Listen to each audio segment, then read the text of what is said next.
Hi everyone, Michael back here recording another league. This time I'm continuing with testing Leyline of Sanctity in the main deck. I've been seeing lots of burn and lots of death shadow online. The recent banning of Once Upon a Time I think will mean that potentially we'll continue to see more of those decks. I mean, Death Shadow might lose a little bit because I know Traverse Shadow was starting to play Once Upon a Time, but that sort of strengthens us a little bit in that matchup. And yeah, hopefully it will help slow down things like Amulet Titan, which were very consistent and fast and scary. And yeah, we'll see what creeps back into the metagame, if we see some more control or dredge or whatever else might appear. But yeah, big win for us because Infect took a big loss from it. And Infect is an awful matchup for us. So what I've done here, I've removed the two All That Glitters that I was testing with for 2 Cartouche of Solidarity. Just want to see what maximizing by 1-drops in a Leyline list will do for us. As I've mentioned many times before, it will leave us weak to Chalice of the Void and Ensnaring Bridge. But it will also be very good at jump blocking a Death Shadow or Tarmogoyf or a creature against Mono Red Burn or Mono Red Prowess, more likely. So yeah, so we've got the 2 Cartouche in there. I like more, but there's not really room for it. The 4 Ethereal, the 3 Gristbone, the 4 Hyena Umbra, the 2 Sentinel's Eyes, the 4 Rancor, and a 1 of Spider Umbra, the 4 Coronet, the 4 Leyline, and our 12 creatures, our standard land base. I've seen some people playing 2 planes in their mana base. I don't know if I'm the biggest fan of that. Consistency wise, but I mean, there's lots of, Blood Moon and Field of Ruin, land destruction effects sort of thing, so it could be good. I just haven't gotten behind it yet. Alright, so moving to the sideboard, it's pretty unchanged to the last time I played a league. I have brought in 2 Dromoka's Command. TJ Paul got me back onto this card. And in fact, my main deck's pretty similar to his, except he had 2 Spirit Mantle, or I had All That Glitters and yeah, he's pretty good at constructing a deck and looking at sideboard options and things like that as well. So I value his input. But yeah, so we've got Dromoka's Command, which can destroy enchantments like Blood Moon. It can also have creatures fight. It's good against a Heliod combo. It's good against Mono Red Prowess. It can stop us from taking damage from instants and sorceries, burn, all of that. Force of Vigor, our standard artifact enchantment destruction, Stony Silence to blank activated abilities of artifacts. Hopefully we don't run into too much Wurza, but we'll see what happens. 2 Graph Digger's Cage, 1 Fairy Macabre, and 2 Gadok Teague. So yeah, that's the deck. We're going to jump into the league.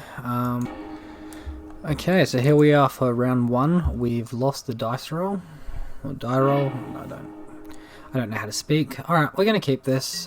We've got Leyline protection, lots of 1-drop auras, and mana that can cast things. So looks pretty okay to me. We'll see what we're versing. Alright, opening hand actions. Bam. Leyline is out there.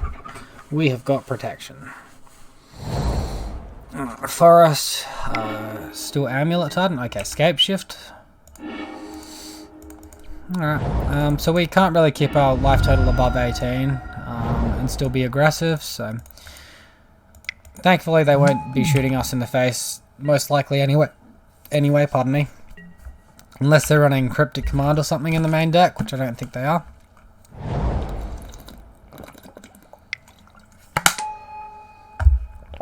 Alright, they got Steve.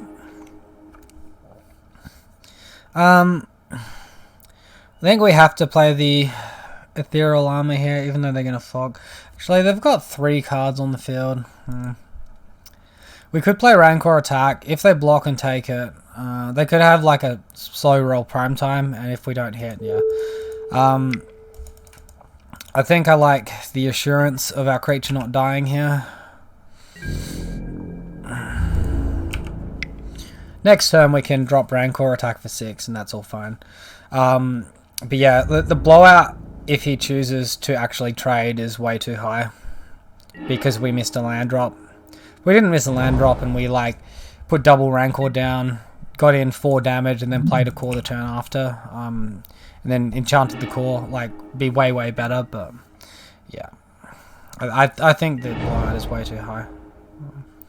So they're now 1 mana off of casting this. Oracle Mordiah. Haven't seen this card in a while. Top card of his library is Scapeshift. Well, he shuffled that away. He's got a Tireless Tracker now.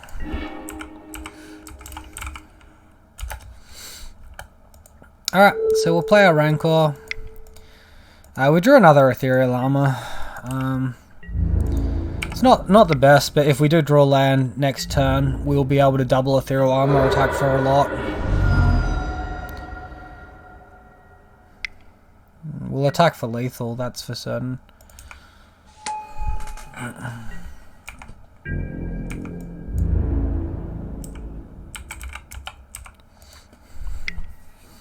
Alright, he's attacking for 2.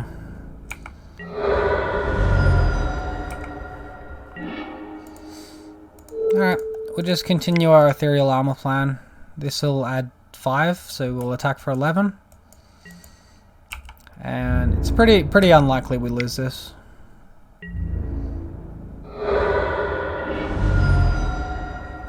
I don't even know how he gets enough toughness to sort of beat this.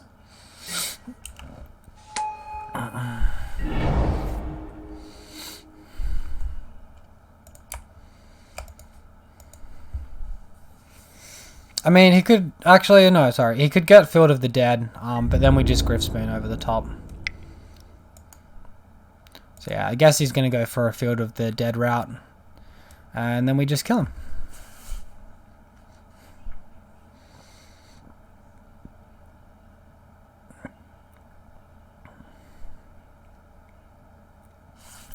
So yeah, main deck Leyline got us here. We will be taking it out in sideboarding because I'll bring in Enchantment Destruction.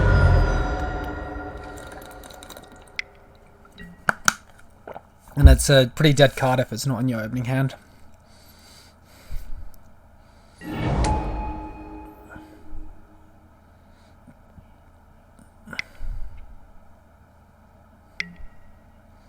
Alright, here comes Field of the Dead. We'll just let him do his thing.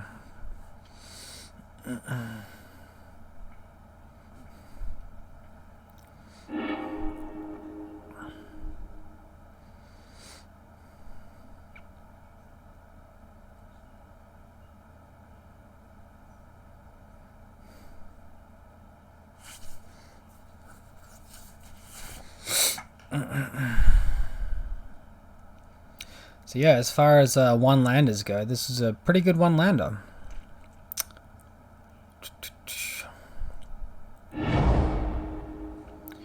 Alright, so there's one Field of the Dead, one Valacult, and he gets 1, 2, 3, 4, 8 triggers, I think it is. Yeah. I mean, that adds 16 toughness to the board for him, but it's not going to be good enough. It's not going to be good enough. Alright.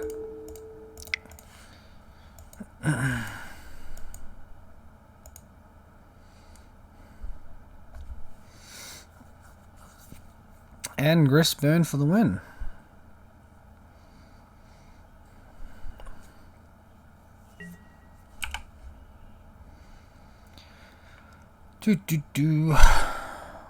Alright, opponent has conceded. He chooses death. Alright, so he's got Scapeshift, so Gadok Teague is going to be good here. We also want to look out for things like Anger of the Gods. Dromoka's Command can fight a creature without giving them land, so it might be okay. I don't think Scapeship plays Amulet of Vigor, that's more Amulet Titan plays it. So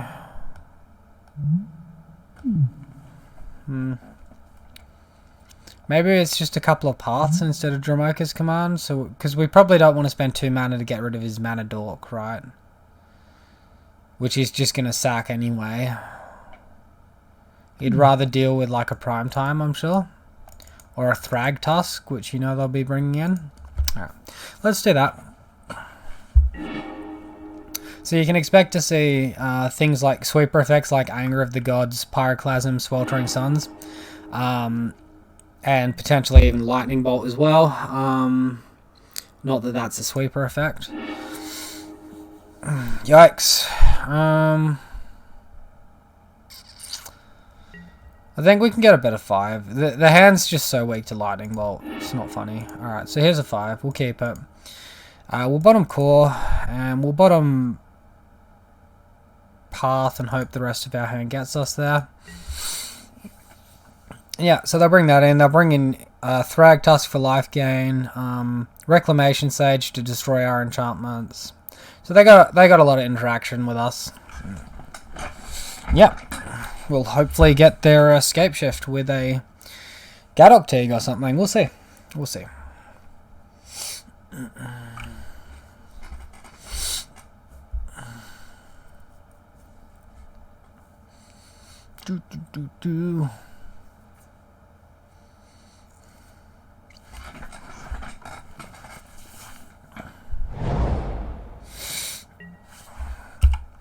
Alright, turn 1 nothing. Okay, that's a good one.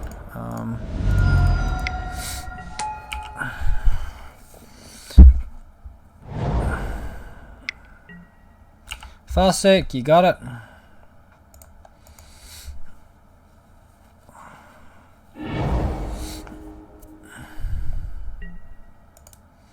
Alright, so we'll get our totem armor down so we don't get angered.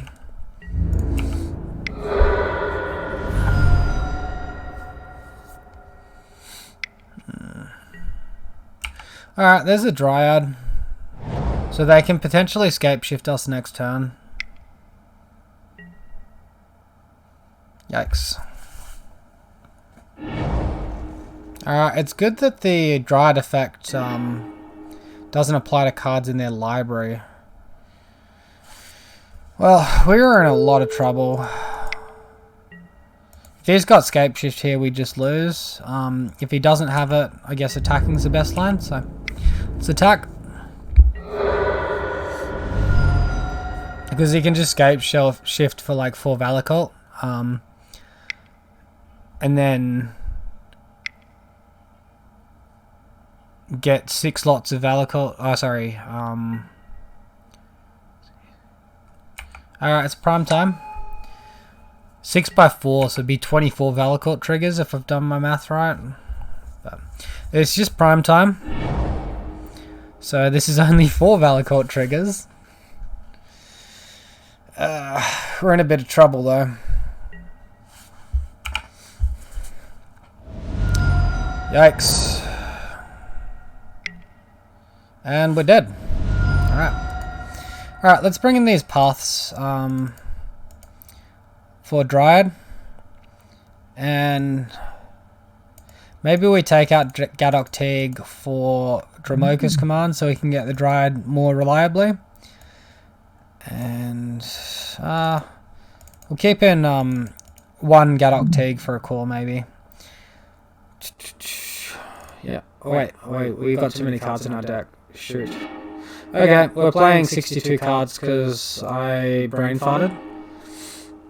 So no creature,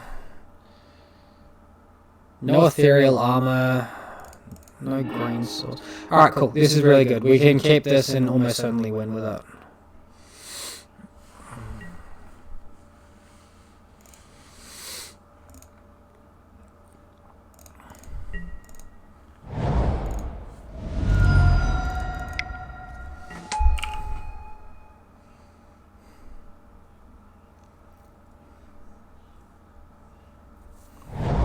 So yeah, be very afraid of Dryad, guys.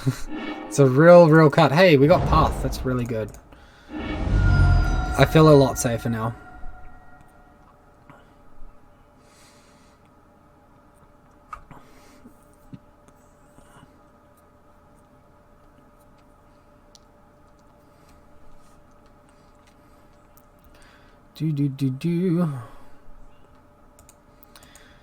Ugh, you can't actually have interaction, man. Stop like double queuing or something. It's so frustrating. What, you got 1 mana Shadow of Doubt? No, okay. Like, he doesn't even wait to see the aura we're playing. That's how little interaction he has. So why doesn't he do it faster or in our end step? I don't get it. I don't get it. Maybe it's just in 2 queues or answering a text message or something. Alright, Explore's okay.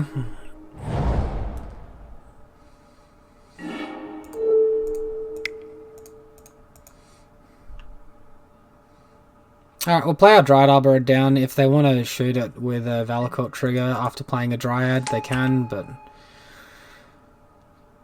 if not, then it's just going face and we get an extra point of damage potentially.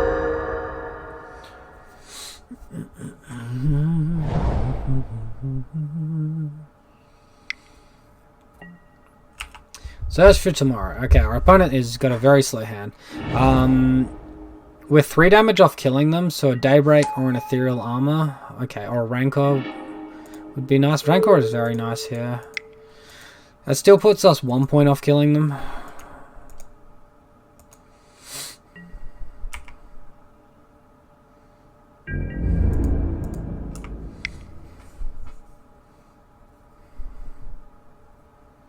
Alright, that was like a really good top deck.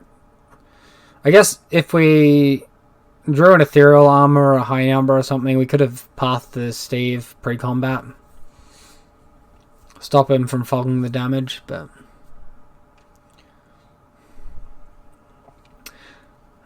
so here we'll go up to 31. So I'm pretty sure that's out of normal scape shift range.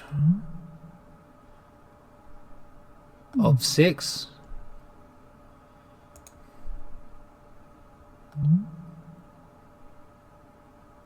So he'd need 2 Valakut, 5 Mountains would give him 10 triggers, which would be 30 damage, and we'd be at 31, so we can escape 8. Yikes, this is really, really close.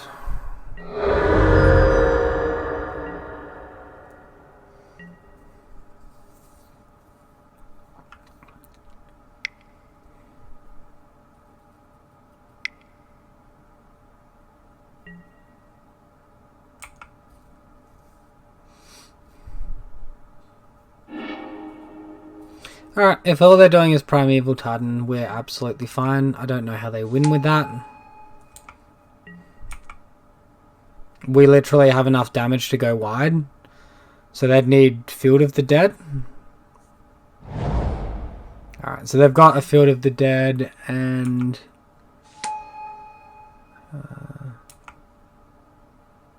something else.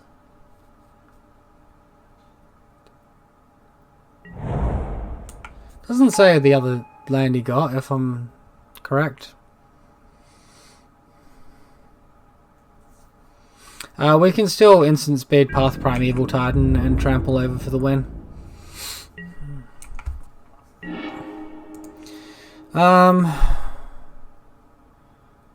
What, Daybreak will give us 11, and he's got 6, 12, 13 toughness. Alright, so we'll just attack with both our things. Path is prime time when he blocks with everything. Alright, so he's getting an extra token here. That's still fine. So for before blockers,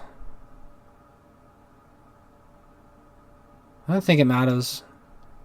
Alright, no matter how he blocks, we should be good. Oh, that's greedy as frickin' heck.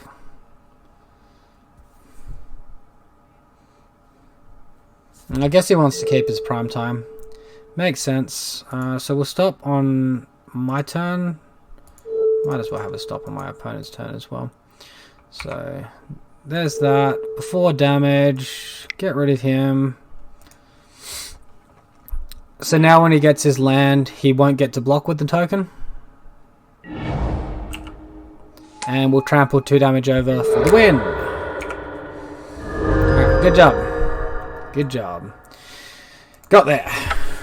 Alright, so perhaps I sort of mis-sideboarded a little bit and didn't bring enough removal in game 2, and in game 3 I submitted a 62 card deck, so my sideboarding wasn't the greatest there, but we got there nonetheless.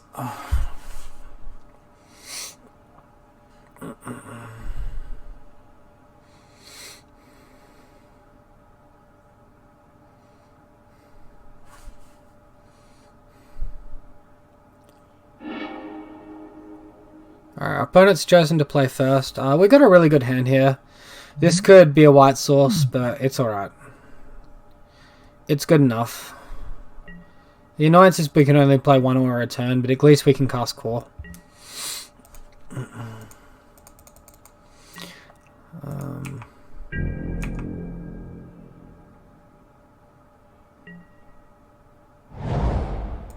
Alright, we're versing Storm. Just guessing. Don't you dare be Leyline on the top of my library. That would be such a burn. Alright, there's a scout.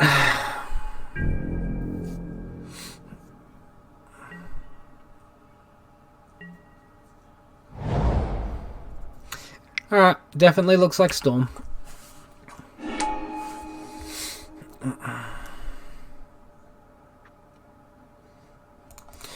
Best route to beating Storm would be playing Cool Spirit Dancer and hoping it doesn't get bounced or something, so that's what we're going to do. Bounced or burnt or, you know, all of that stuff.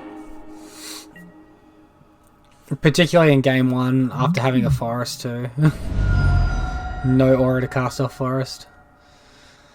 Oh wow, he's got gifts already, like, freaking hell. This is stupid. We are super dead.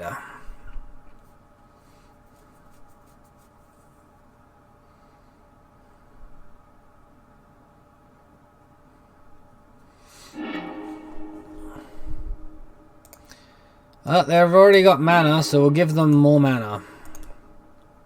It's not like we can deny them casting Past in Flames.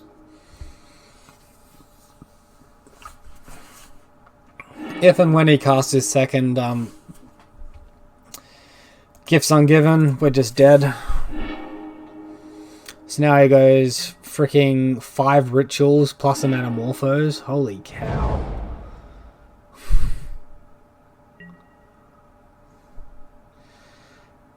Alright, we are getting real dead here.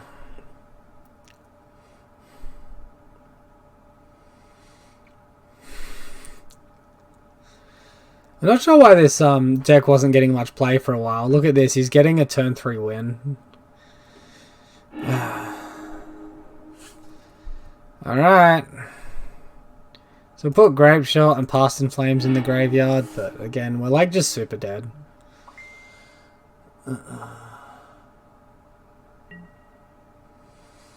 Wait, he's got another Gifts? Oh, he's flashing it back, maybe? Gifts Ungiven targeting me. Hey, I'm okay with that. I'll draw off the gifts. Wait, what? Oh, he targets me as in I get to choose the pile. Never mind. I'm a dope. Search your library for X cards. Yeah. So graveyard, graveyard. So there's his third gifts. Technically his fourth because he's flashed one back. Good news is he's running out of rituals.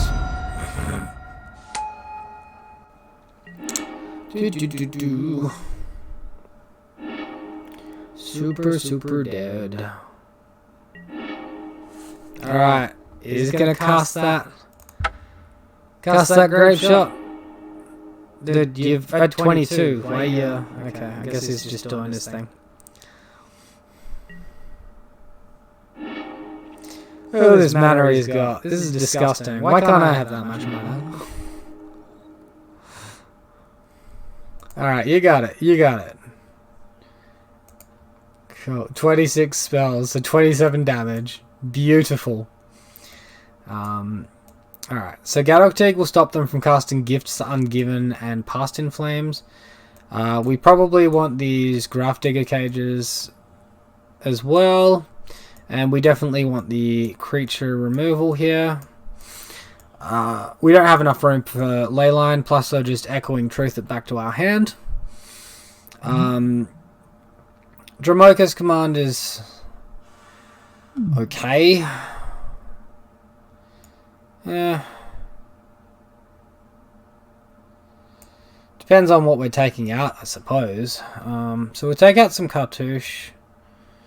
And on the play, we might want to lean on Core Spirit Dancer a bit more.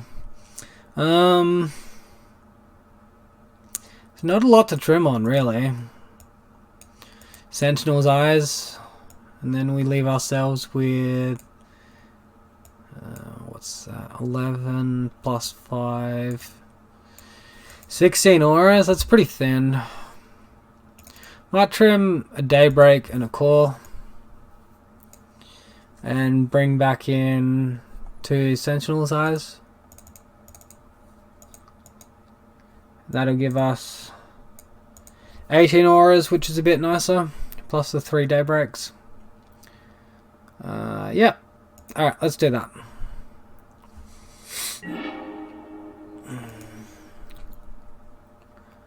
I don't like this hand. Not against Storm. Alright, this hand's better. At least we can path their guy.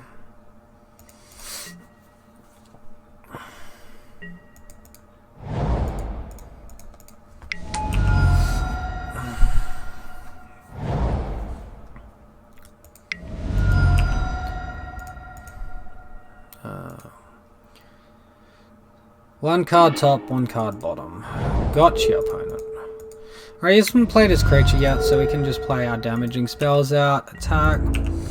When he does play his creature this turn, we have to path during our turn, not his. Because if we path during his turn, he has a chance to remand it to our hand for 1 mana, and then he'll just ritual and go off. So we don't want that. So yeah, first thing we'll do is attack. They can't block.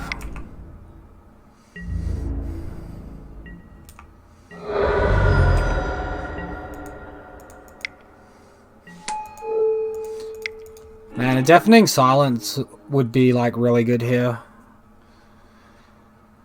It's just such a shame it's not very good against much else. Like, it's pretty good against the Mono Red Prowess deck, and that's about where it ends.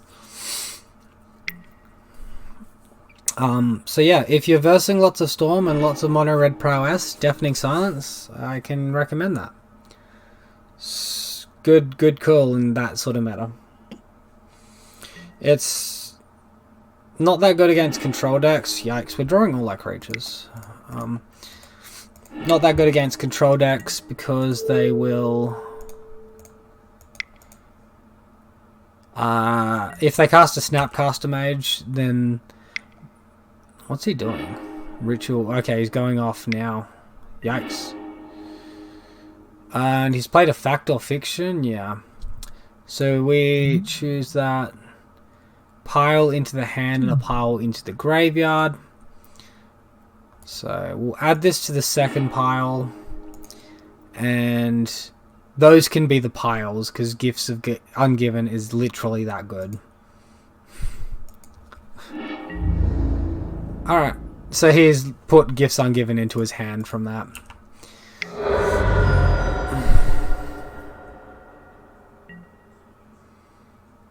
Oh, we've got him to 4. Does he go Ritual Gifts off or far out? Come on it, man. That's not fair. And we might as well scoop, because we know he knows how to play his deck from game 1. We'll just make sure he selects the right cards. Storm's a pretty tough matchup. Like, we brought in 10 cards against them and saw one of them and still lost. Alright, so we'll just concede here. There's no point wasting both of our times. Yep.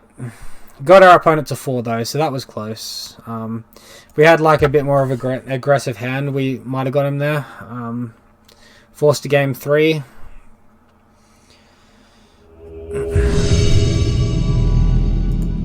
Maybe it was 12th because we brought in Teague, we brought in Path, no, and Graph Digger's Cage and Dramoka's Command, so it was 10.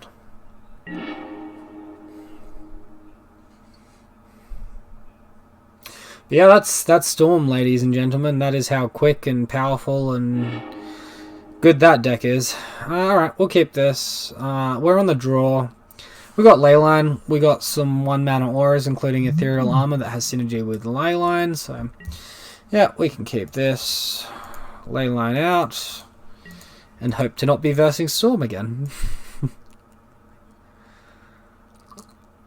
Alright. Versing some sort of Amulet Titan or Scapeshift deck. So Leyline's going to be very good game 1 here. We'll see what our opponent does. During his turn, I'm most likely just going to go Ethereal Sentinels attack. Or Ethereal Grispoon attack. Haven't decided yet. We'll see what he does. I don't think I'm going the Core Spirit Dancer line. Alright, so this is Amulet Titan. Without an Amulet, by the looks of things. Unless he floats red and plays Amulet here. Nope. Alright. So it's a really slow turn from our opponent. I think we have time to go for Core Spirit Dancer.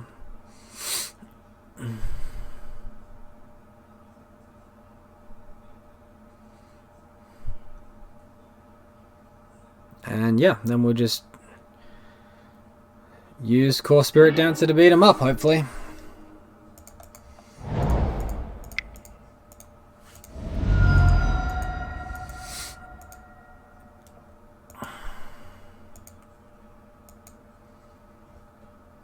A little better if he's got Engineered Explosives in his hand as well to diversify like this, get some draw triggers before he cracks it, all of that stuff.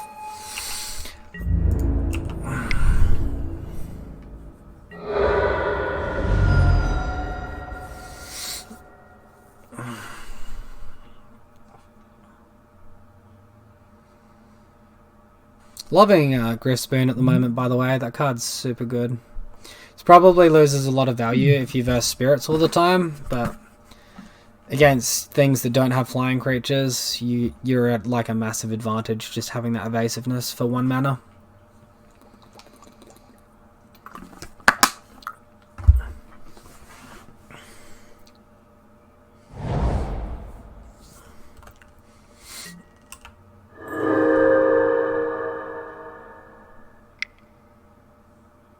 It's a Druid or a Zuza. It's a Druid, so they can play 1 land, probably Valakut, but that's not an issue yet.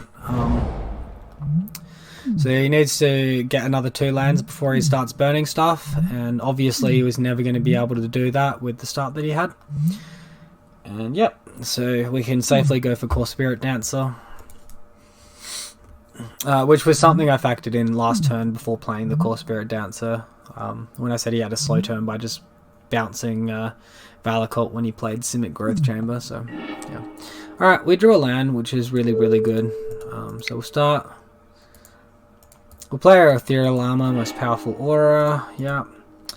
Alright, we'll play a Grispoon. And our next most powerful aura is Rancor here. So we'll play that as well. Alright, we got a Daybreak in hand. We can, like, yeah, just cast Daybreak Sentinels and win. 4, 5, 6. So yeah, we'll be attacking for 19 flying trample next turn.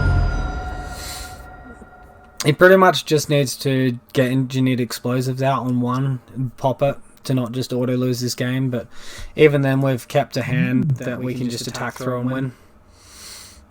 Wait, no, not 19. It would have been 23 because I forgot to add 4 for the 2 auras getting put down. But yeah.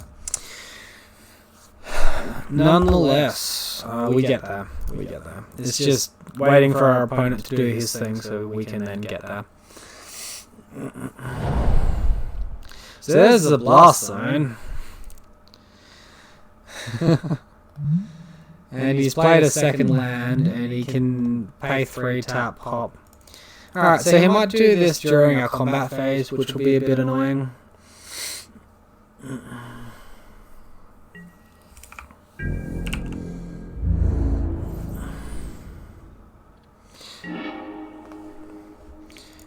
If that's what he's doing, that's fine. He'll just trade with the core spirit dance, so we'll play our second core and do the exact same thing.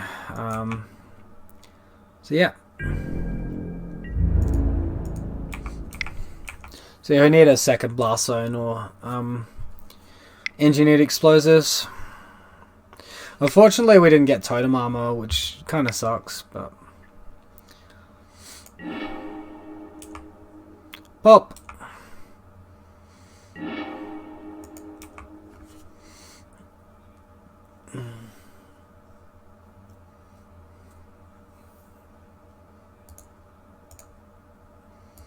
Should probably add in all these little extra stops that I turned off when I was lazy. Alright.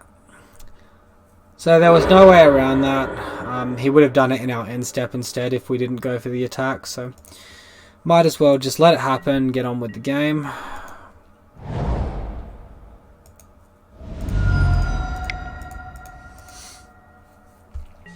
And we'll start off with a Rancor, because it will come back from the graveyard. Hopefully we draw a Hyena Umbra, Spider Umbra, no. Alright, so now we'll just go for Sentinel's Eyes, because that also comes back from the graveyard.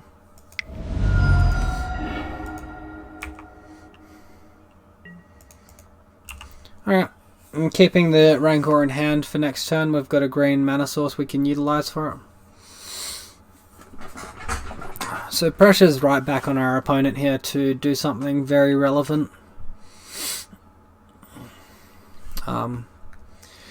Him dropping 2 lands and bolting our creature for 6 won't be enough. Alright, if he does 3 lands, that'll be enough. So if out of the 4 cards in his hand, 3 of them are land, that will kill core. And then we'll be in trouble, but not just yet. Not just yet. Yikes, he's got a fetch line. Alright, core's down. Core is down. Yikes. Kinda frustrating. We have a lot of mana, so we just need to hit a creature. We can cycle this Horizon Canopy to help do that.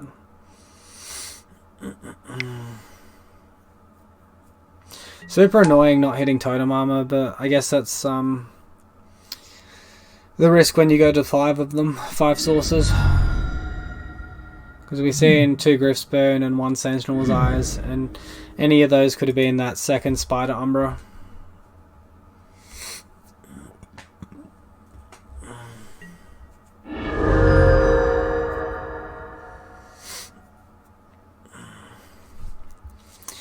So yeah, his best clock is attack us for 2 here, because Leyline's protecting us from his Valakut triggers. So we're not dead, obviously. We just need to find a creature.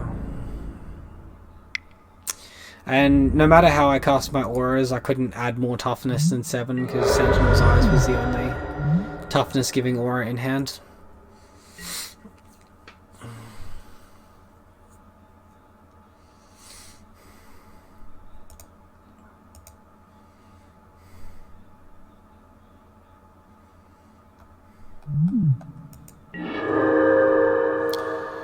Ah, that's irritating.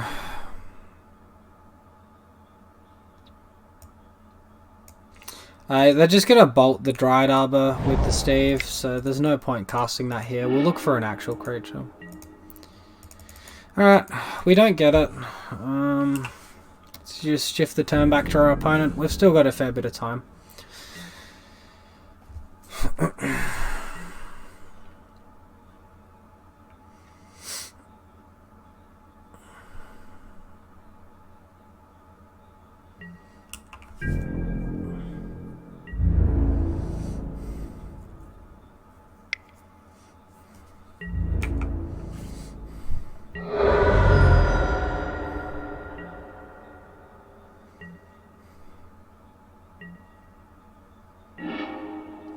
Alright, so we'll play the Dryad Arbor here. We'll cast Sentinel's Eyes on it. See if our opponent does anything.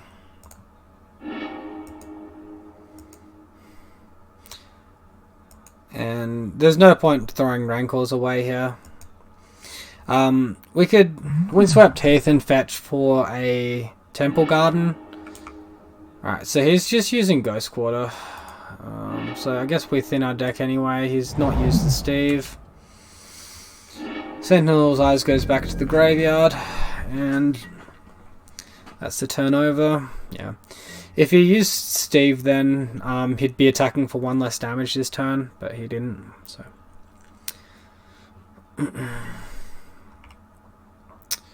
Alright, well, that's going to resolve. And this is pretty much our last turn to find a creature. Because we can still go Core Spirit Dancer. Wait, no, we really need a Slippery Boggle because he'll just shoot us with Steve.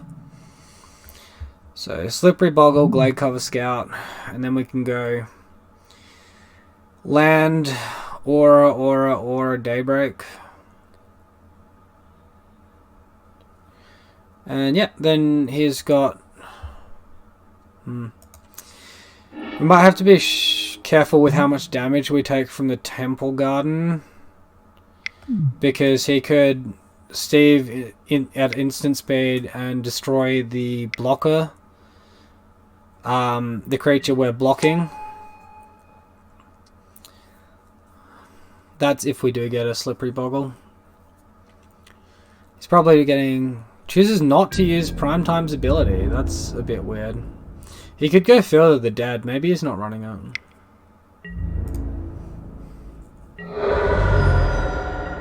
Alright, come on deck. Do it. Let's do it. Didn't get there. Alright, we'll concede. Yeah, Blast Zone's pretty good. Pretty good. Alright, so we definitely want these paths. We can get rid of these ley lines. And then it looked a lot like he had Amulet, so we want these Force of Vigors. I think Dromoka's Command is probably overboarding a little bit. And as for cards to take out, we're on the play, so Core Spirit Dance is pretty good. Might take out just the 2 Cartouche. You could take out 1 Cartouche, 1 Griff Spoon, if you're concerned about the toughness, the 1 point of toughness, but I'm more concerned about flying over the top of the Field of Dead zombie tokens. So, yeah. On the draw, we can look to cut 1 core. Yikes. Double yikes. Yep. No, can't keep this. Alright, this is our hand. We're going to make it work. And we're going to get there. Okay, Tim? Okay. So we need a bottom 2 cards. I guess we just keep Aura, Path, Daybreak, Land, and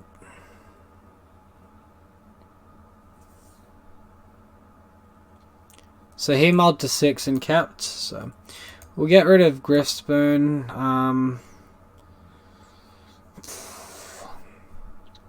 We'll get rid of Ethereal Armor. I think the Totem Armor is more important.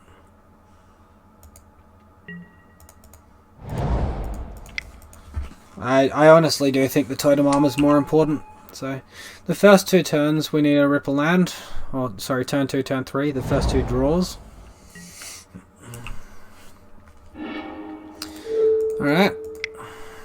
Didn't get there this turn. So we'll just get that Totem Armor out in case he Pyroclasms or Anger of the Gods. Not that he's getting to 3 mana for this turn, but really important to get that Totem Armor out there. Maybe it's more common against just the green-red version rather than the Simic version.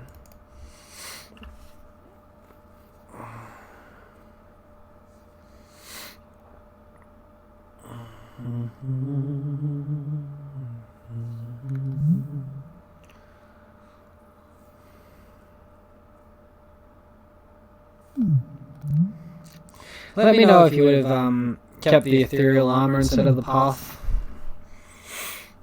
I think the removal for the Dryad's pretty important. But you know, you guys might have a different opinion. Who knows? Who knows? Alright, so we're blanked on 2 land drops. So that's really bad. But he's not had an aggressive start, so we're kind of okay at the moment.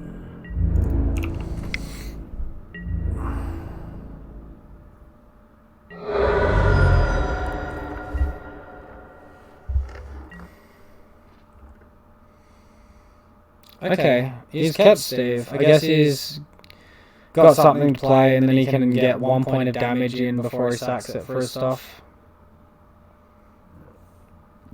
So he's probably got land, Dryad, attack, end of turn, stack Steve, and deal 3 damage.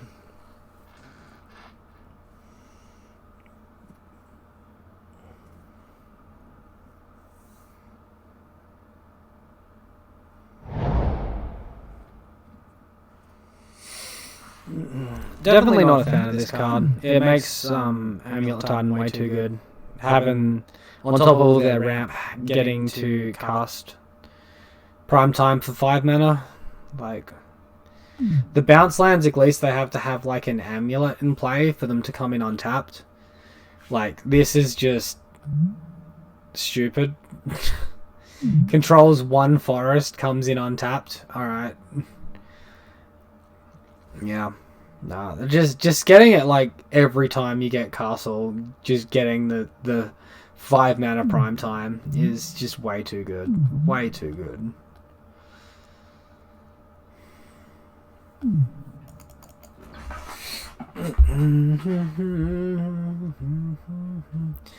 Your opponent's taken like a million years during his turn. This is really annoying. 13-minute clock to a 21-minute clock. I mean, his deck is infinitely more complex, but still. Alright, he's doing Rex Age. You got it. He's getting rid of the evasiveness. That's interesting.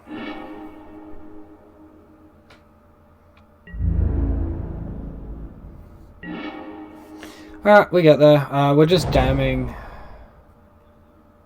Maybe we're not.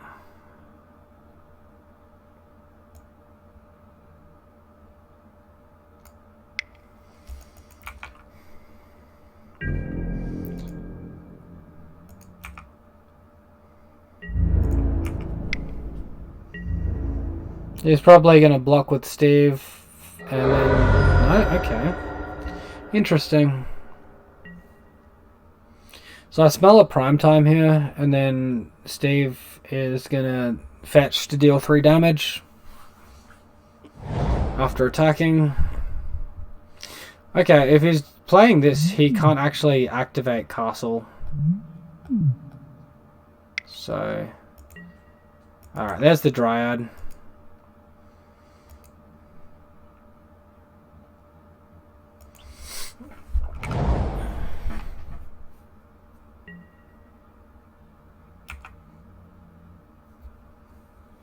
Sorry, returning castle, yeah.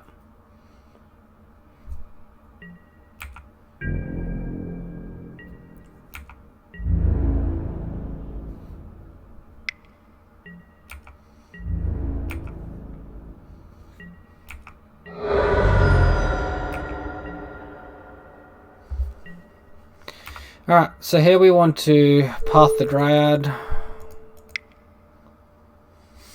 The chance that, like, we're going to want to do it either this turn or in his upkeep, and the chance is of us drawing land exactly to be able to do Daybreak and Path is just very low. Alright, we drew land exactly, so make a fool of myself a little bit.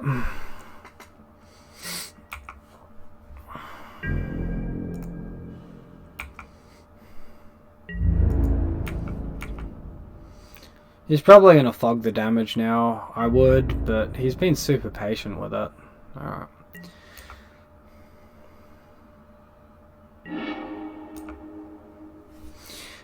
So now that he's got...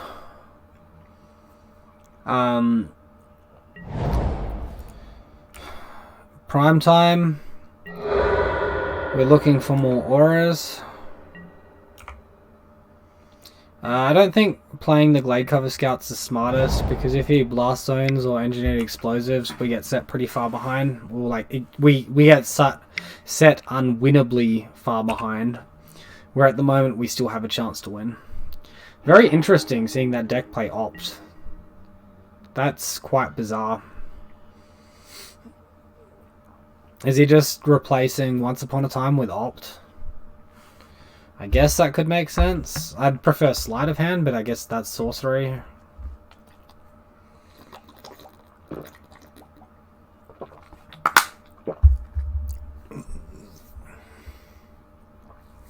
So either he's got the Prime Time or he doesn't. And we can't really attack into Prime Time.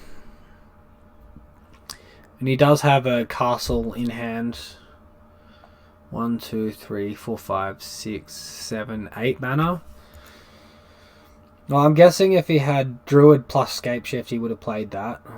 I don't think the Primeval Titan lists run the Scapeshift. I think that's... Alright, so Summoner's Pact for a Prime Time, I'm sure. Might as well just 6 through. He could Rex Age and just blow up our Hyena Umbra. We will see.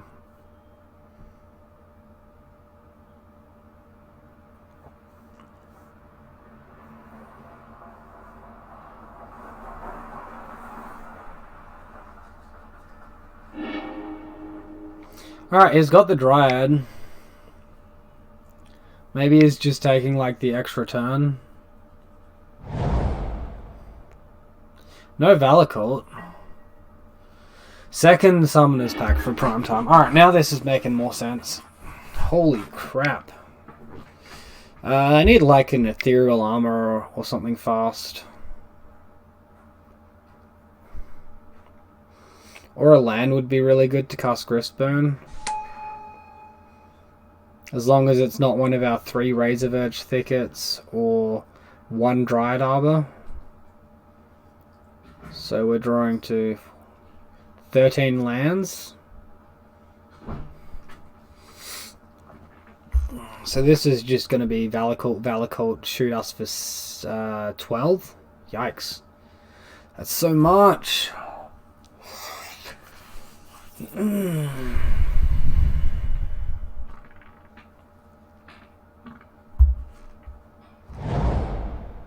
Field of the Dead. Alright, we can beat a Field of the Dead. That's a Blast Zone. Get lost. Fuck that card, man. Fuck that card. Alright. Well, this is pretty good. Because now our Daybreak Coronets will hold each other on when he Blast Zones, and the Totem Armor will save our Slippery Boggle.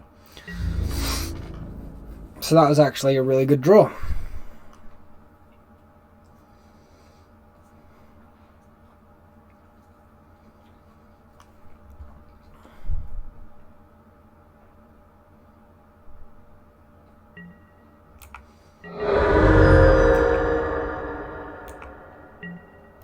Alright, I might as well play this Glade Cover Scout second main. Hopefully we can force him to cash the Blast Zone in on 1 instead of hanging out to play it for 2.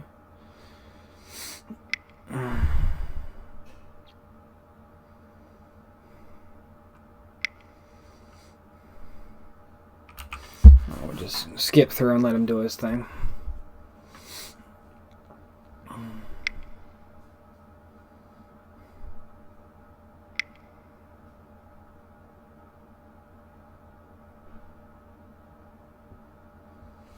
So, yep. Now if he gets double Valakut, he'll just shoot us for 12, but we're at a healthier life total. Wouldn't he attack with Prime Time first and then do that? That doesn't seem right. Because he's just missed out on 3 damage. No, 6 damage.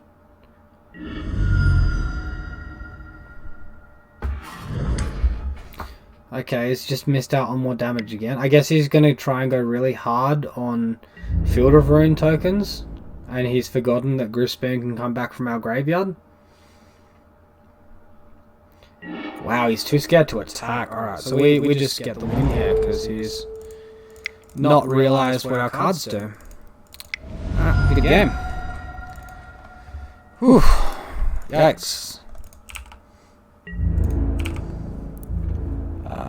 Wait, he's got reach. Damn. What a draw.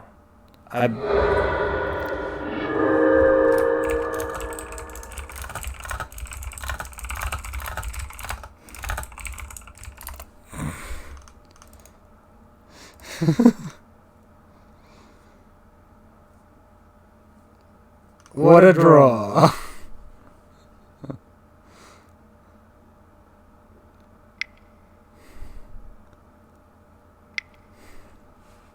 Alright, so now we can pop Blast Zone, but we can get Griffspoon back and attack for the win unless he's got another Abzan Grazer.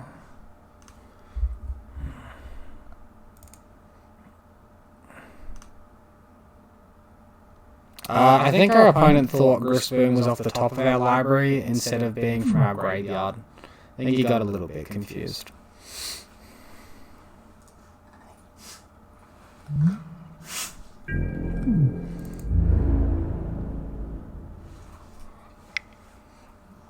Alright, he now realizes he needs to go for Valacults.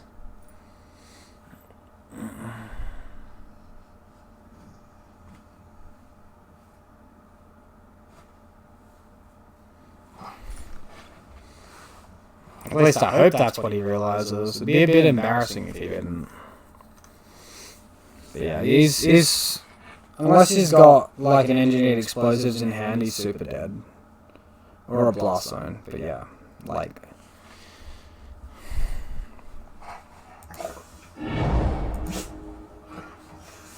Alright. So he's got a Valakut, a Field of Dead, and we only take 6 damage, sure. And then we block and kill his prime time. Gain 7 life. And then fly over the top for the win. Yeah, I think what it is he just doesn't realize this comes back from our graveyard.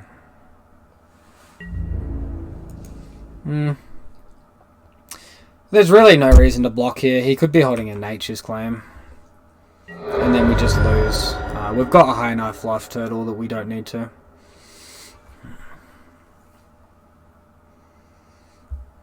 Without the protection of like Totem Armor or something.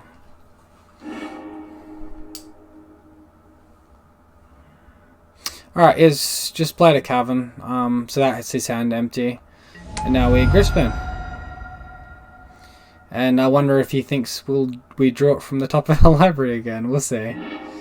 Bogles isn't the most common deck, so I guess it's sort of understandable. They wouldn't know all the little nuances of our deck, so. Bam! How stupid I was. Yeah.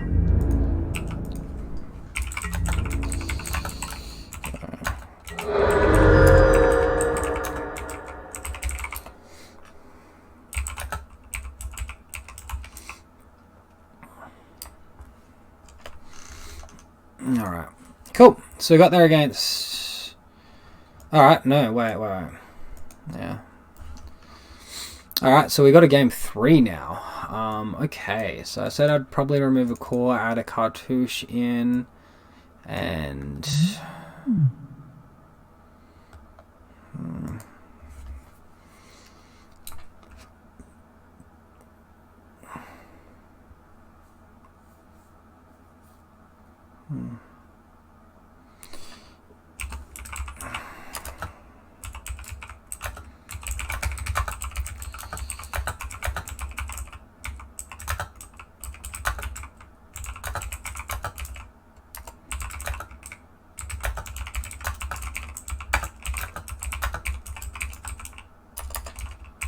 Alright, we'll just be sort of nice to him, because he doesn't seem like a complete jerk, he just seems frustrated from having to put up with our deck.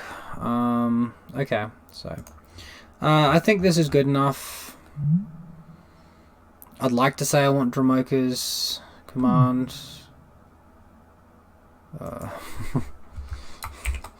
I've played this deck more than I care to admit.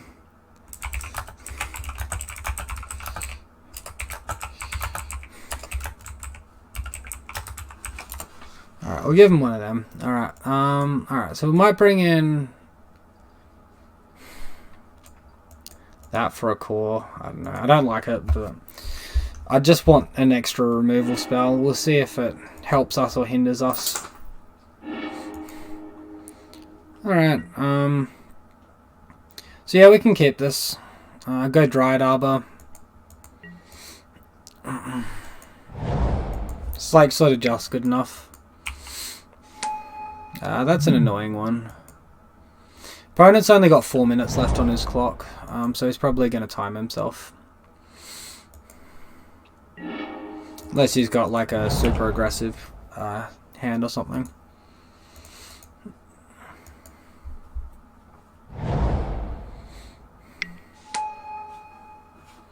Second Zangrazer. Man, the reach on this thing's like really annoying. Talaria West, gotcha.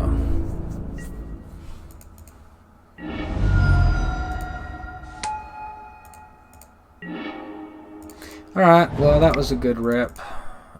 Definitely prefer to go for this. We'll play the 1 Elvora first in case he Rex Stages us.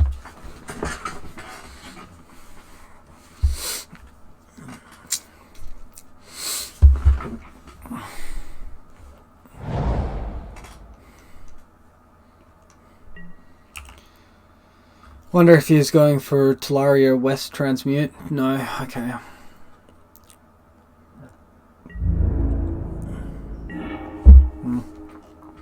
I'm just doing a little bit of nothing at the moment.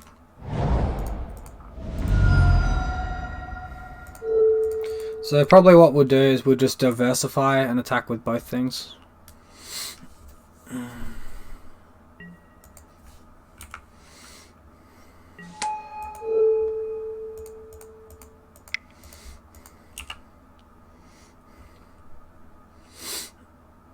Super weak to Blast Zone or Engineered Explosives right now, but that's alright. That's alright. Nothing we can do about that. Maybe we could hold the Ethereal Armor or hold the Cartouche, but I don't know. I don't know. Thing is, like, if he does that, all we need to do is rip literally one aura to make this Hyena Umbra in our hand good.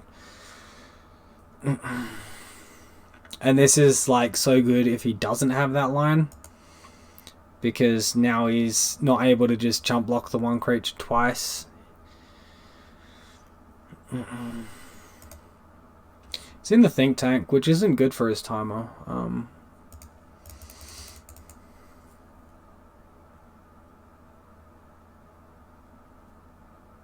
Yeah, that game literally went so long I genuinely thought that we had finished game 3 with the win.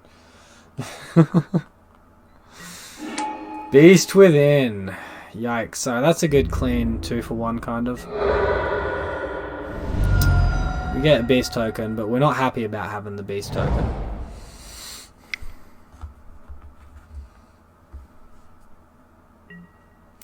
That's a Primeval Titan. He's a scary boy. We'll stop on our opponent's draw step and path him.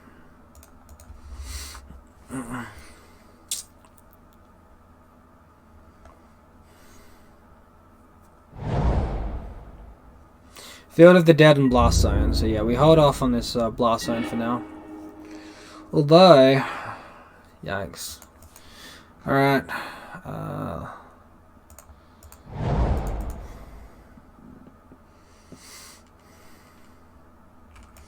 I guess not letting him know that we have Rancor is a good line as well. Just not giving him the information.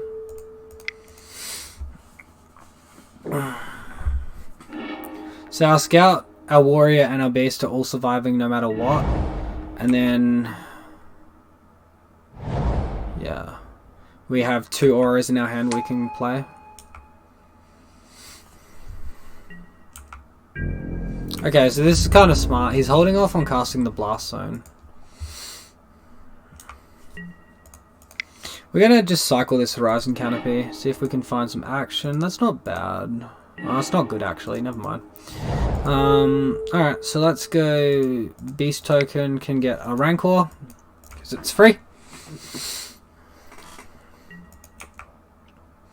And we'll just put him in a situation where he's forced to pop the Blast Zone now. So he's probably going to blow it up.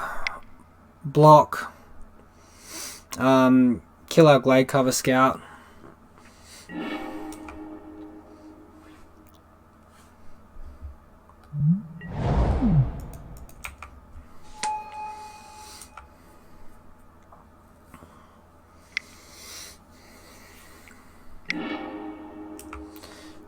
All right.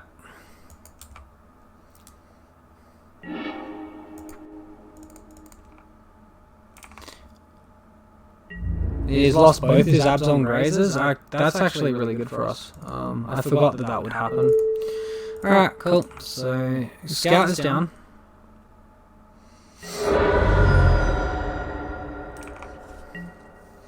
Alright, now we can go... I'm going to value the Hexproof kind of at the moment. I'm going to put the high number on Boggle and then pass.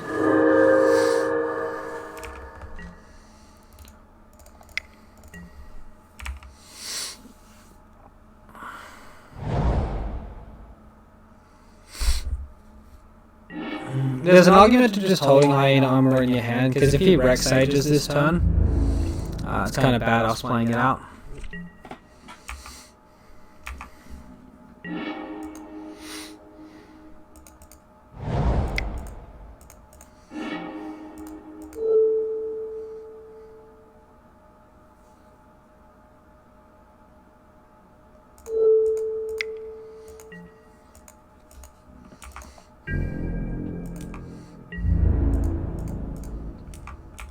I think this is okay.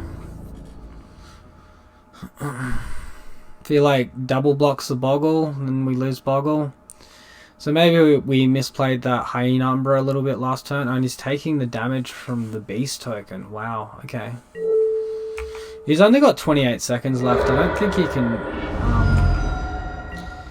kill us in time. Okay, so we don't lose the Boggle, we lose the Hyena Umbra. My mistake. Pardon me.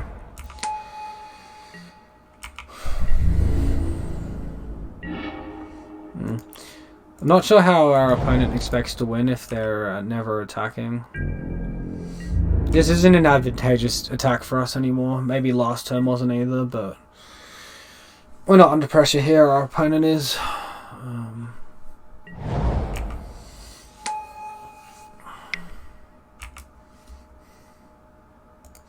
Didn't see any amulets from our opponent though, so maybe he just wasn't running it and this was a wasted slot.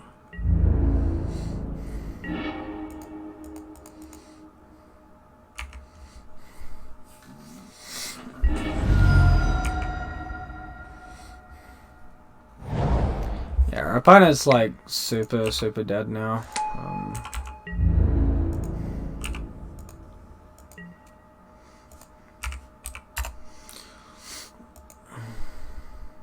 Alright, so we get there off the clock. We may or may not have gotten there anyway. It depends how the top of our deck was to us. But yeah, that's game 3 against Amulet Titan. We got there. Yeah, the new Amulet without Summoner's Pact. So cheers. Okay, so on to round 4. Let's see if we can keep up this roll that we're on. The roll of 1 game, or 2 games from 3. Oof, such a roll.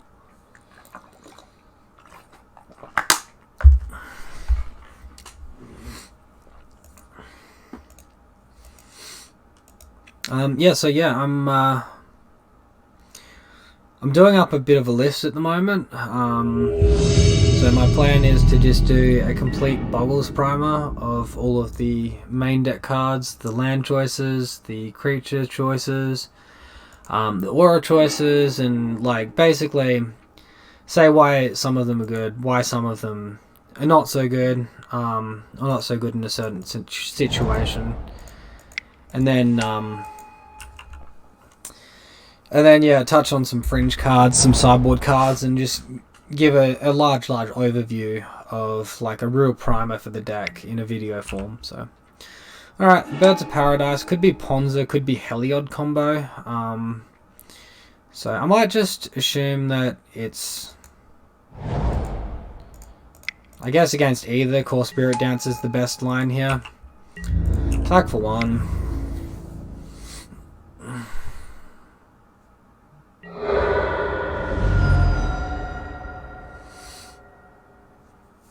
Yeah, the fact if it is Ponza, we've got like the 2 basic land in our hand is like super good for us.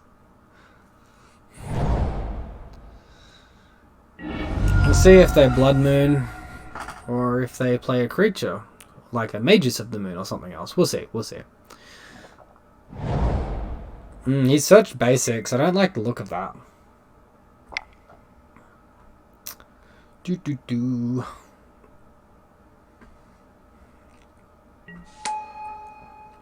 Alright, it's a giver, so it's not a Blood Moon yet. I definitely smell a Heliod combo deck here. So Sentinel's Eyes. Always yes, always yield. Come on, give us Trample or Flying. We really do with some Trample.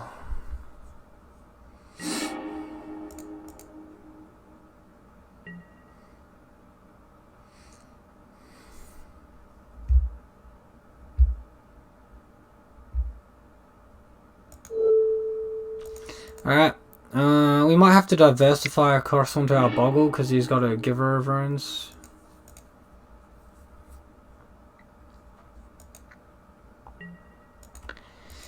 Yikes.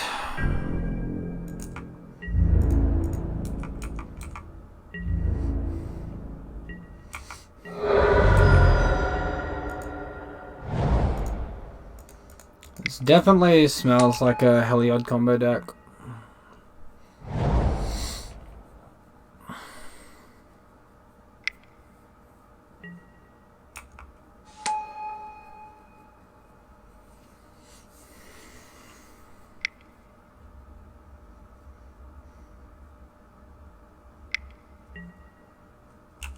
Alright, so he's got infinite mana next turn.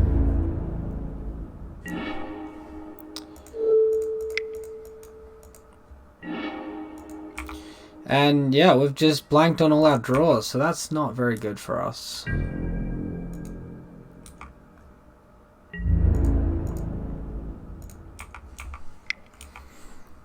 He'll probably just eat the Glade Cover Scout with the Giver of Runes, but he might not want to because of Path or something.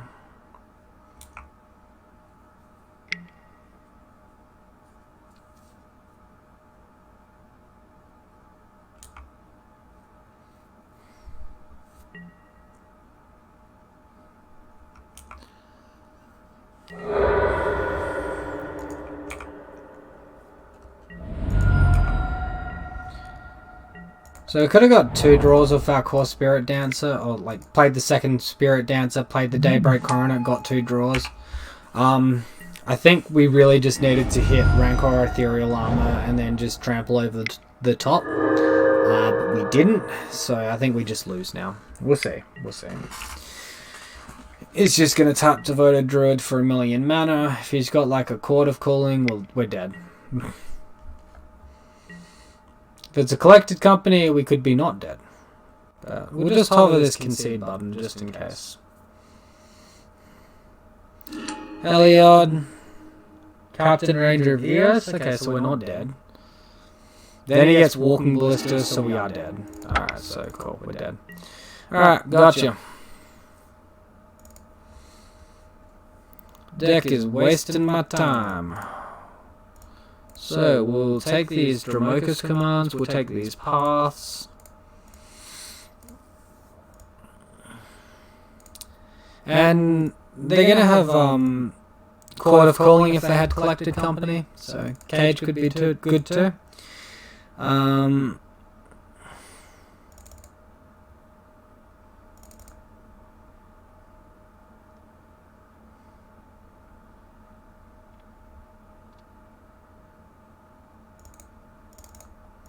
Something like that, I guess. So out 1 cartouche, 1 Grispin, 2 core. Let's take out a Scout and leave a core in there. We'll do that. We will do that. Yeah, because like core's one of our best ways to race them, and yeah, sort of need it.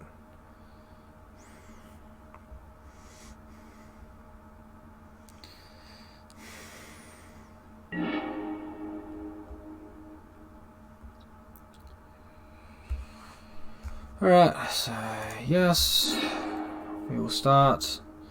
I'd love to keep that, but we really can't. Well, this is better, I guess.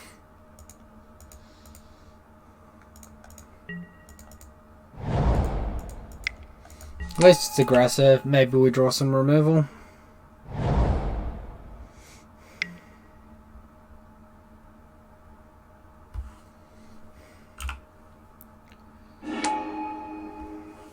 And we draw land, which is not very good for us at all. Now they've got their Giver of Runes to just give protection and fog our damage every turn. How lovely. So dumb.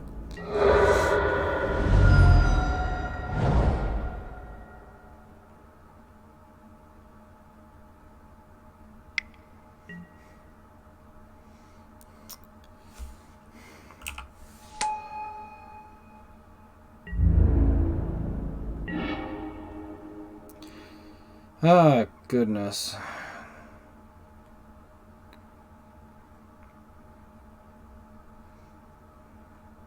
Sorry, just replying to my girlfriend there. Alright, so we'll remove this. We'll sack.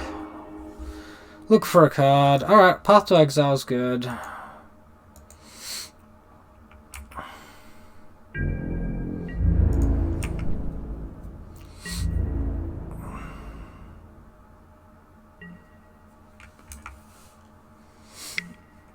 Alright, so he's giving it Prograde. I don't think we want to use the Path on the Noble Hierarch. I think we want to save it for their other stuff. So we'll just save it. We'll see what they play. And probably when they chump block and use Giver to protect it next turn, then we'll Path the thing.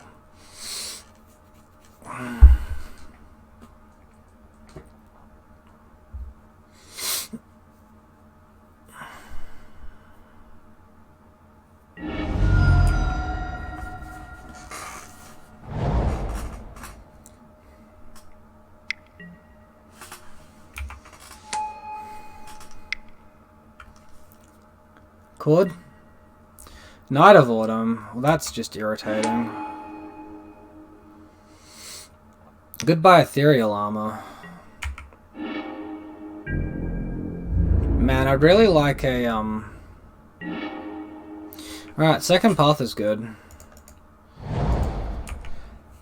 I'd really like Hushbringer against this deck, but we really can't afford the slots for it in the sideboard, in my opinion, online at the moment, so...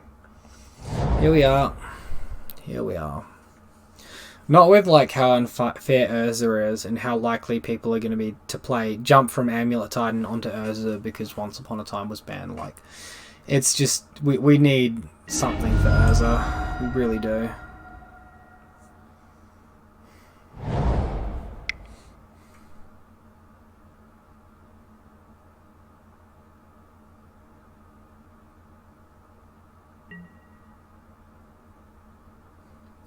So he's playing Final Devastation for 2. I think that's fine.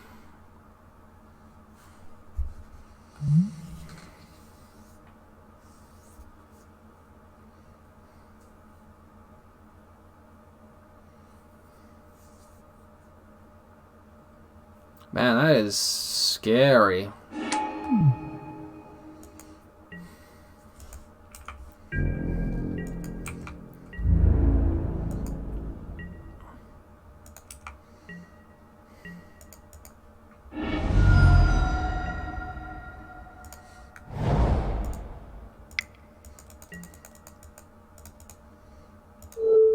Alright, let's just get rid of this Giver of Runes in his end step. That way he can't protect stuff.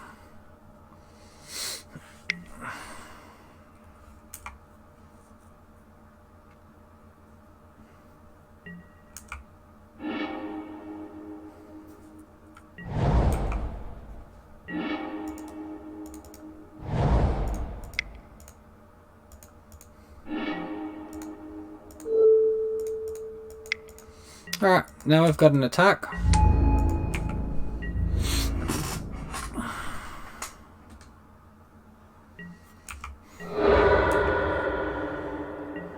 Alright, now we got to be careful with what we do, because if he casts Collected Company, Cord for 2, or a Visitor, we need to just path the Devoted Druid. It's pretty dumb how this deck doesn't even need Heliod to win. It can just Devoted Druid, Viscera, and Walking Ballista, you're out.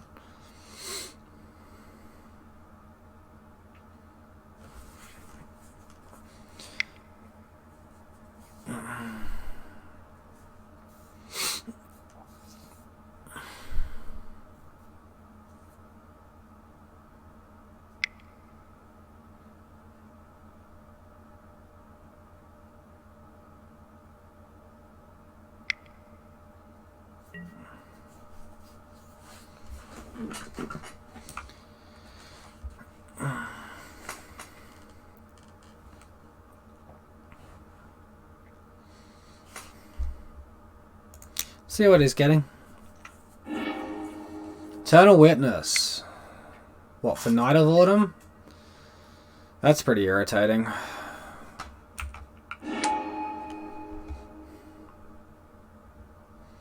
Oh, he's tasking Final Devastation. That probably makes more sense.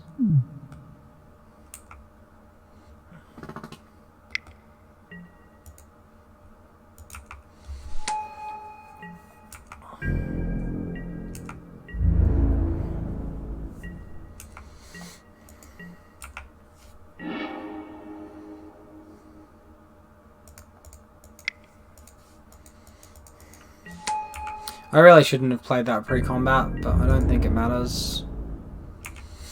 Attack with both things.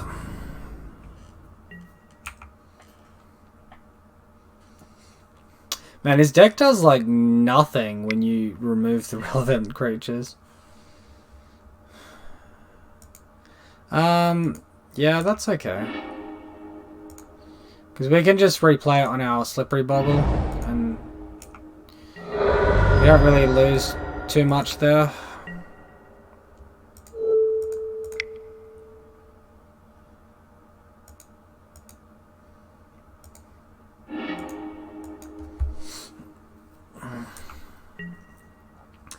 Probably should have removed the path in case he had like surgical extraction or something, but I doubt that they'd either keep it in or brought it in against us.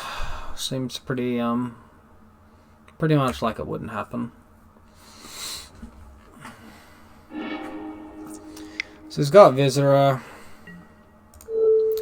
So we'll path the Devoted Druid in response because we don't want him just Hour of Devastationing us out.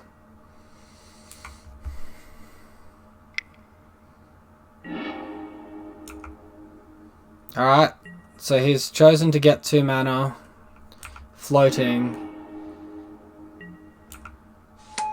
and now he's got an Hour of Devastation, so he's looking to kill us during his next turn, and us blanking on removal.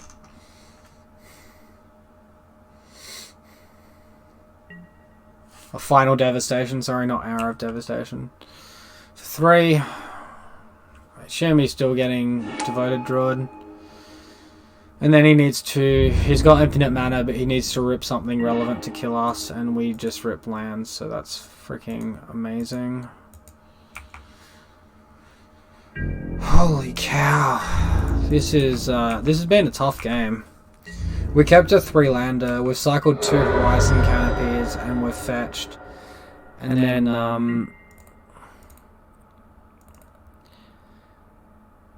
so that's the 3-lander, and we've kept 1, 2, 3, 4, 5, 6 land. Like, sometimes you just draw land, I guess. So we've had 6 draws and they've all been land? No. Because we've drawn a Scout, a Slippery Boggle, and a Path, I think. Hey, a card.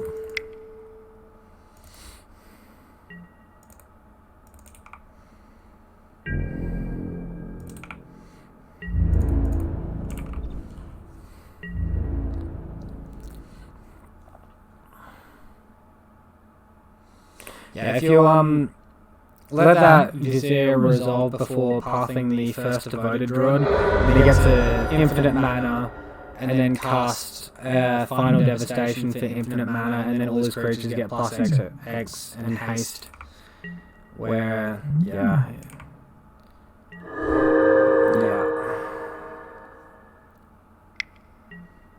Alright, he's got another bird.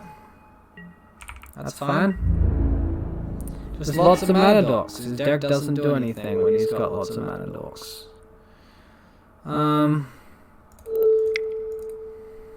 Best thing is making Boggle bigger again.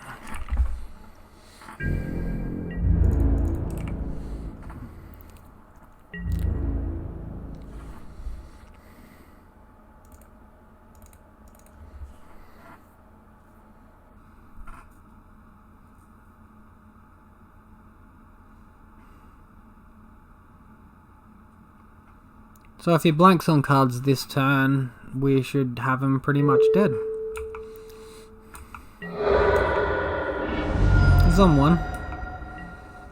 I've got 5 power here, and he's got 1, 2, 3, 4, 5 toughness on the board, so between that and our warrior token, we're pretty good. We just need him to blank. He's not, is he? He might just be wanting us to do something. Alright, it's just a Knight of Autumn. Whew. Yikes. So he's probably going to get rid of the Hyena Umbra here.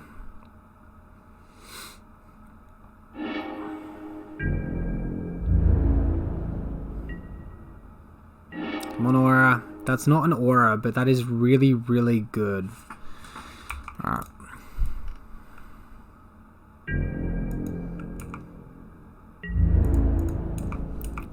So attack, he has to block with everything. Except he can keep 1 creature with toughness. So I guess he keeps Viscera.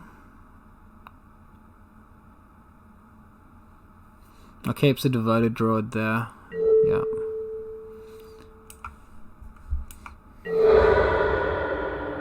And then 1 damage tramples? Wait, he can't count. Okay, we got there. Yikes. Yikes, yikes, yikes. That was scary. That was really scary.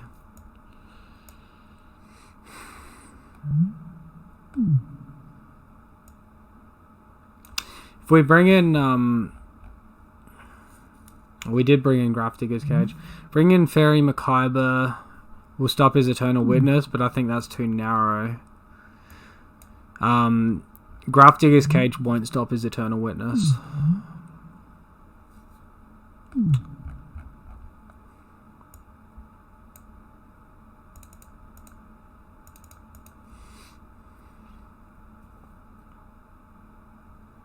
Let's bring in these Gadok Teagues instead of our core Spirit Dancers. And we'll bring in the extra Griff Spoon as well. Just after seeing... it'll stop him from casting Final Devastation, Court of Cooling, and Collected Company. So it shuts down at least 9 cards in their deck. This hand's absolutely gas. Just no interaction, which is a bummer, but we still keep it.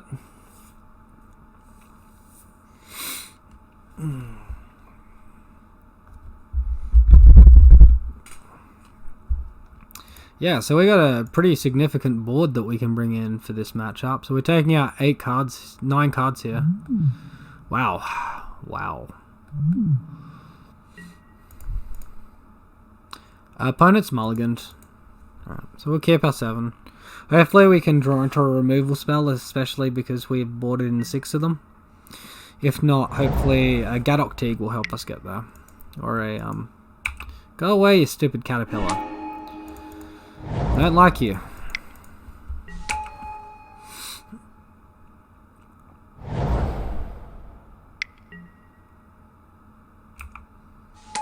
Well, that's aggressive.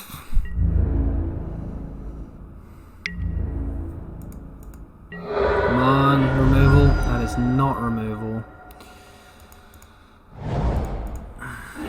So we just have to assume our opponent doesn't have it here.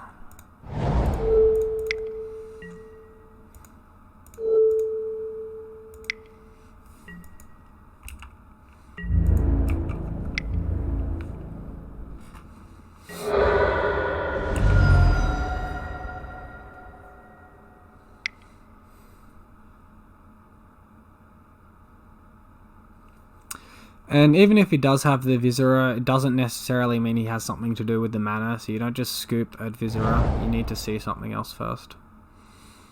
Like, he could be sacking this Horizon Canopy here to search, we don't know. We will see. Alright, it's just a Ranger Captain of Eos, like, that's fine, we can beat that. He's probably getting Walking Ballista though, which is annoying. Giver of Runes. Alright, well I'm fine with that. If he was smart, I think he'd save his Ranger's ability for during his turn in case we path, but who knows? Who knows? Alright. Let's cast a Grafdigger's Cage.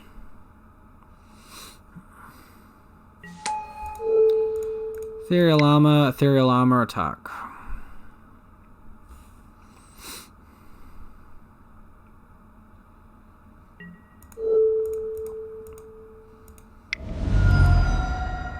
And this should be, what, 14? No, 15. Cool. So he can sack his Devoted Druid to kill our Rancor, and then, so jump with Devoted Druid, sack and kill Rancor, and lose 2 creatures and have just a Captain Ranger of Eos, but... Is he going to exactly 1? Alright, no, he's, killing both creatures that way. Alright, that's fine. No, Devoted Druid's not dead, okay.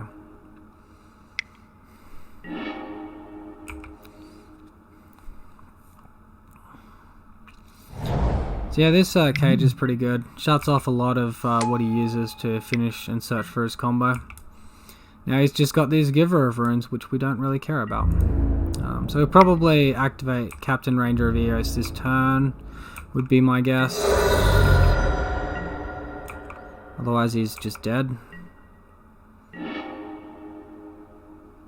We might as well cycle this Horizon Canopy, see if we can find a path or something.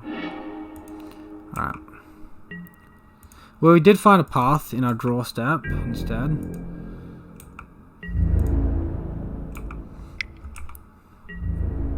Actually. End of turn, we're just going to path the Devoted Druid. No, wait, we can't. I guess upkeep, we path the Devoted Druid. No. Alright, we wait for him to do something. This Giver of Runes makes it quite difficult for us. Sure. So is he getting an Ethereal Armor or is he getting the cage? I'm guessing he's going to destroy the cage.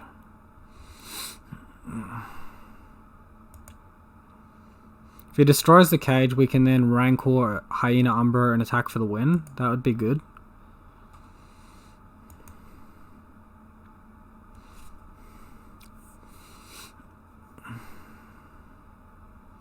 Alright, he's getting rid of an Ethereal Armor.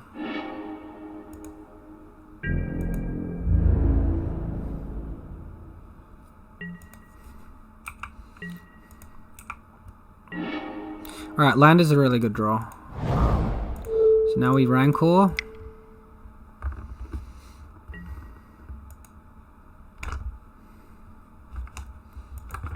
And if we Daybreak, we add 5. So we'll do 14 damage, which isn't quite enough. If we Hyena Umbra, we'll deal 13 damage.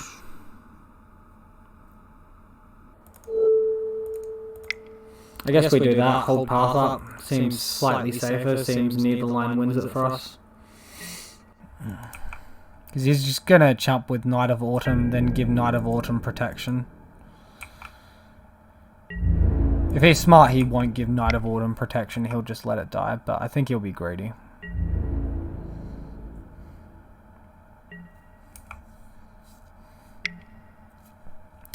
Alright, so now we'll just crack this. Temple Garden, Shock. Path this Devoted Druid.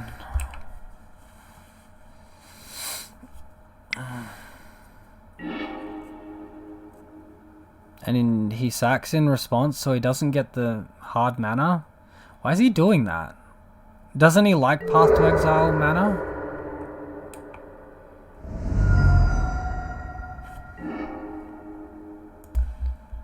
Sorry for me pausing, I just had to try and slap a mosquito one. I missed.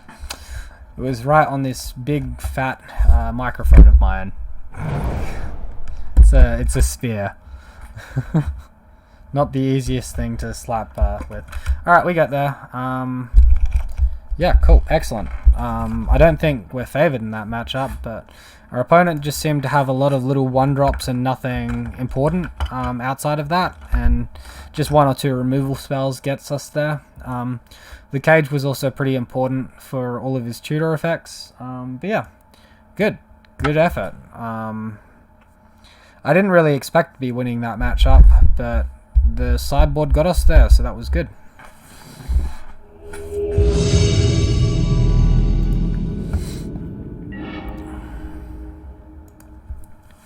Alright, so we are on the play. Excellent. Alright, we'll keep this. It's land heavy, but 2 of those lands are Horizon lands, and we've got 2 1-mana auras, which are pretty strong. So, yeah.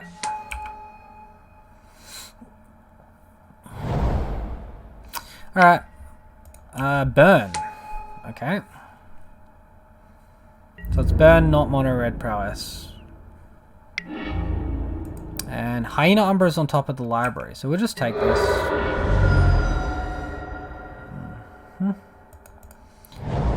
So against burn, what I normally like to do is to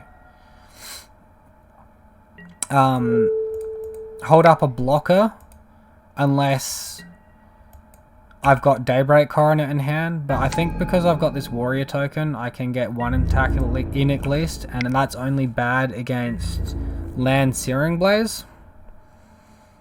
And everything else, if he shoots a burn spell at the warrior, if it's fine. If we just block the goblin with the warrior, that's fine. Oh, so it is mono red price, they're just running Goblin Guide now. Gotcha. Another Goblin Guide, yikes, that's a lot of creatures.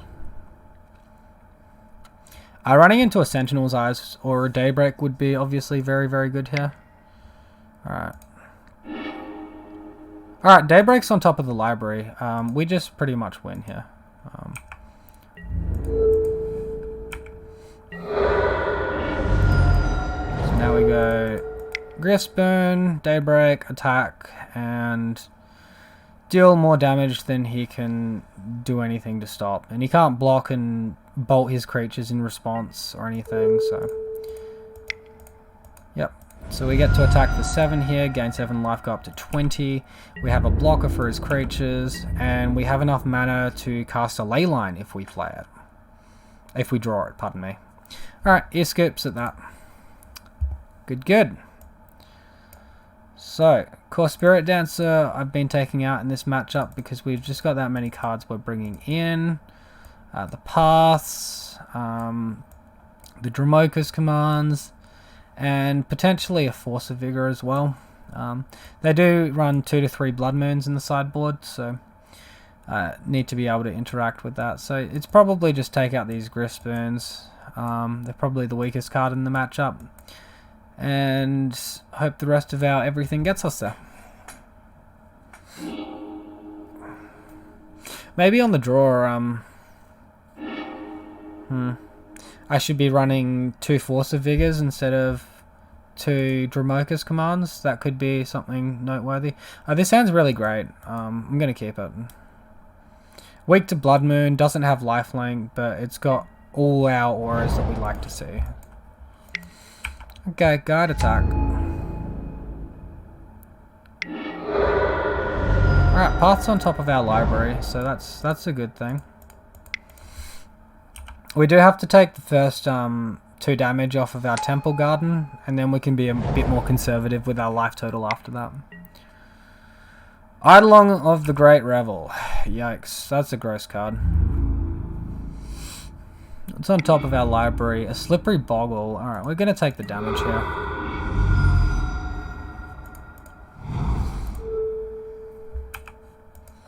Alright, so he's only got 3 cards in hand. He's running out of cards in hand. I think we just path this now. Hope he doesn't have a second one. And then we play our Hyena Umber and Chump Block.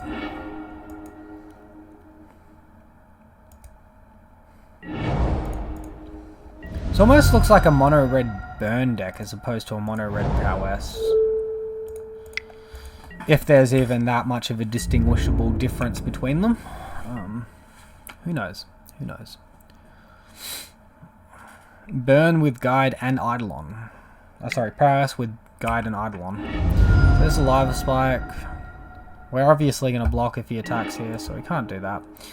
Alright, so what we're going to do is... we're going to try to be as aggressive as possible.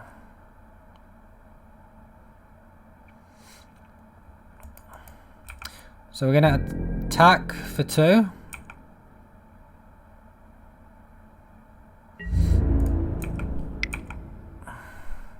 Where they're going to play a Boggle and Ethereal Armor and hold up a blocker. And not take any damage to cast Rancor, because we can just cast that next turn.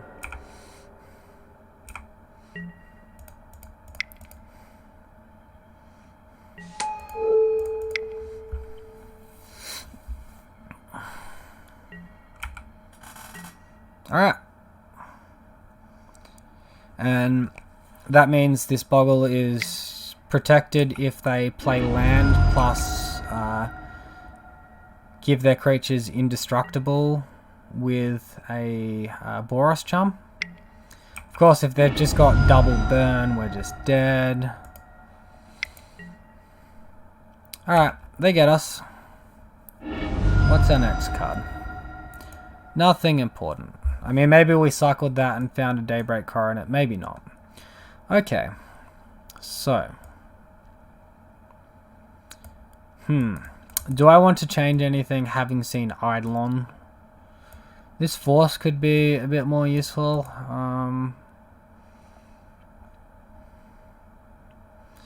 And then...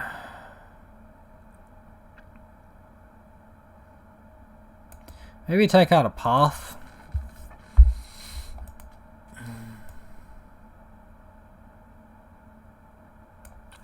Yeah, I think that's reasonable.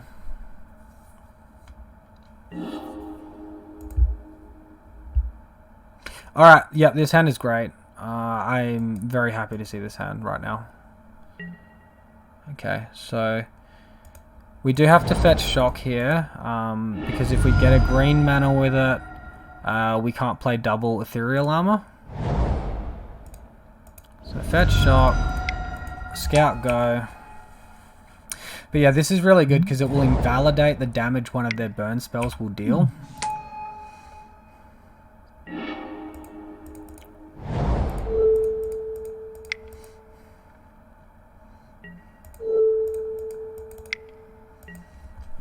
And I think I'm just happy holding up the Chump Blocker for now. I think. Nah, Dramoka's command should be good enough to get us there. This could be slightly too risky.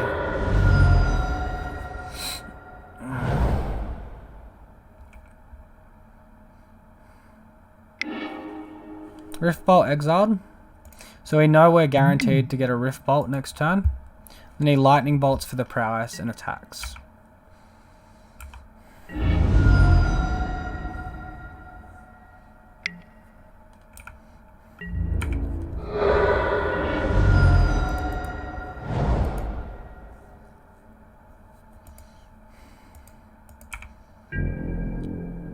So we'll attack again.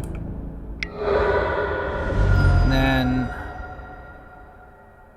he can cast this, but we want to respond to him casting it. So this is the puts the trigger from suspend on the stack, so we'll let the trigger resolve. And then we'll counter the spell that gets cast. So alright, we can't cast it yet. Now we can cast it.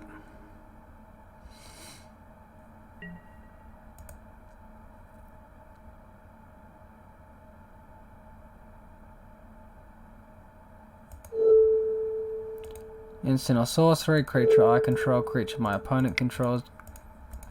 Bam, bam. And hopefully we don't get Blood Mooned out. Even then, we're not in the worst spot in the world.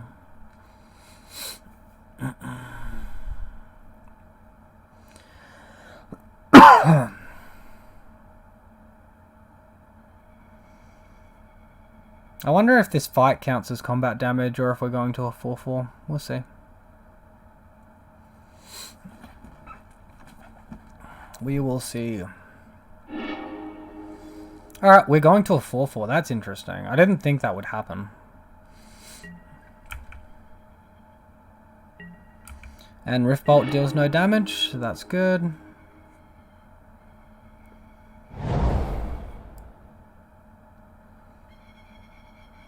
If he jams Blood Moon here, that's going to be awkward. Really awkward for us. But I think we just have to risk him not having Blood Moon.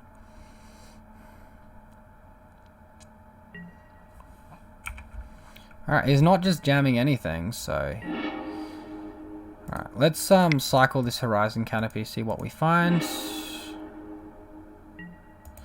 Alright, cool. So we jam our Daybreak Coronet and hopefully win. He might Skullcrack, but... hopefully it's enough to get us there. Even if he Skullcracks us down to 8. Then need 3 1-mana burn spells during his turn. So there's the Skullcrack. He goes to 1. There's a Lightning Bolt too, yikes. Alright, now we're getting really low. Hopefully he doesn't have it. Okay, there's 1 spell. Oh wow, he has not. Oh my goodness. For exacts. Ugh. What do you reveal? Frickin' hell. I thought he revealed his hand. Maybe not. Well, that was irritating. If we didn't take the... If we didn't take the 1 point of damage from the Horizon Canopy, we would have lived off that exact sequence. And we would have attacked for 2 less, so he'd be on 3.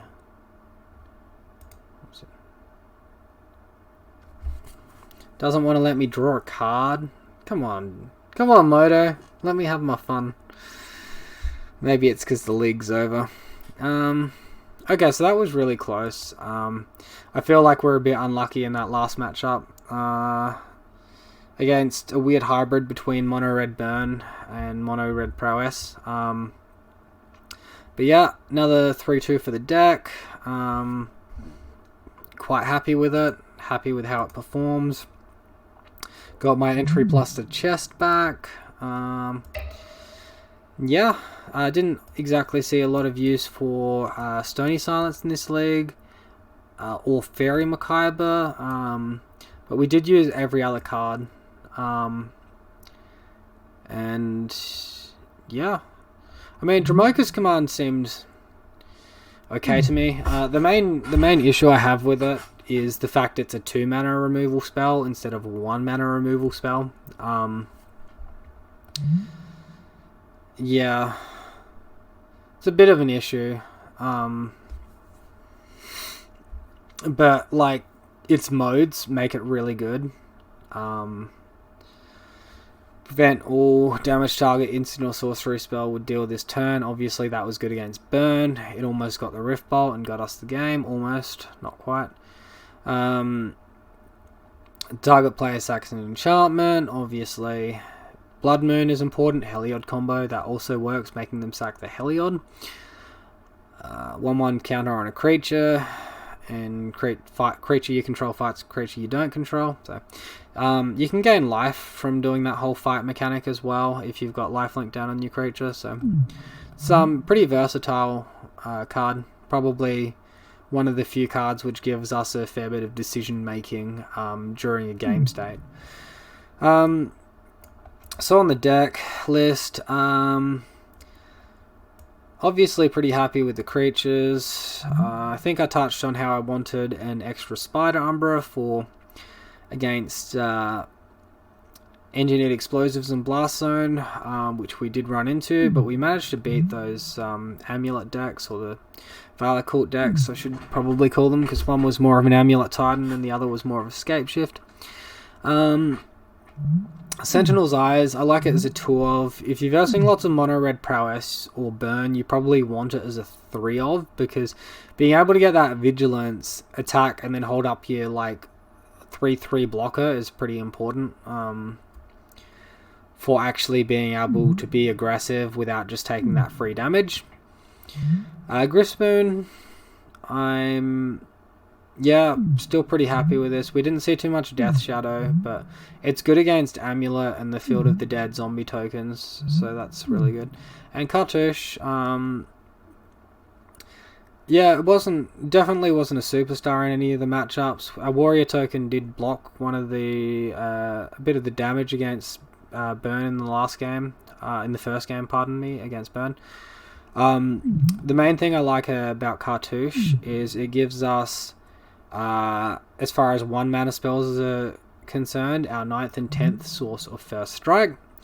It gives us the uptick of having a token, and it also has the uptick of Spellskite not being able to redirect it to Spellskite. Like, they can try, they can pay the life, they'll take the 2 damage, and then it's not a legal target, so it will just go and stay attached onto your creature.